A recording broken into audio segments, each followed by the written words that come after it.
Well, let's just check in on the market open this Wednesday morning. Pretty flat, and that's pretty much in tandem with what the rest of the globe was indicating. Do remember, in terms of developments, you had the US President Donald Trump calling the COVID relief package unsuitable. You did have the US markets that were a bit jittery and mixed, but the Asian markets got off to a good start, and looks like we're piggybacking on that momentum.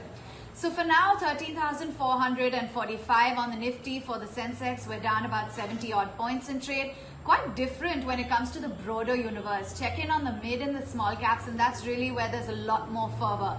The mid and the small cap indices are outperforming, and by quite a distance. The small cap index has gotten off to a fairly rip-roaring start, 0.7% on the opening bell.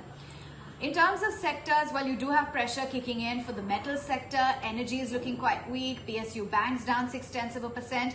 And mind you, the Nifty bank that was awfully volatile yesterday, that saw that 650 point pull back by the time we wrapped up, is currently down by just about 0.5%. So levels of about 29,489.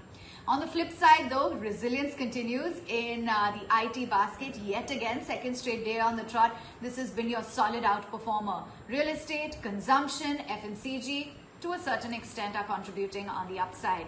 To some of the big movers on the frontline index, ONGC is your biggest drag, down 1.5%. Take a look at Hindalco, JSW Steel. By the way, Tata Motors down 0.7%, around 164.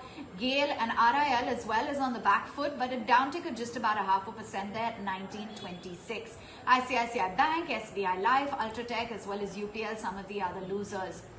And of course, no surprises that nearly 4 out of your top 5 gainers on the frontline index are IT. Wipro leads the way, Infosys, HCL Technologies, Tech Mahindra. Add to that list something like Asian Paints, Maruti, as well as Airtel.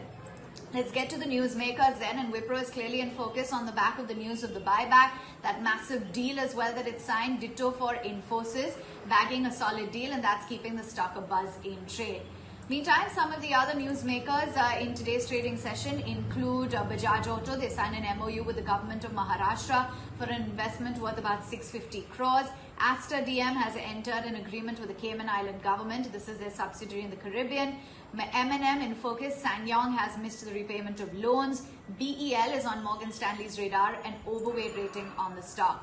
Within the broader universe, as I said, lots more outperformance. So let's just run you through some of the buzzers then on the Nifty 500, and a whole host of names that make the list. Zensar Tech, AstraZeneca, Reliance Infrastructure, SpiceJet, Canfin Homes, as well as Piramal Enterprises, currently quoting at about 1378, KPIT Tech, Wockhardt, Honeywell, while on the flip side, you've got a number of losers in the form of DHFL, PNB, NMDC, Ambuja Cements, and ONGC.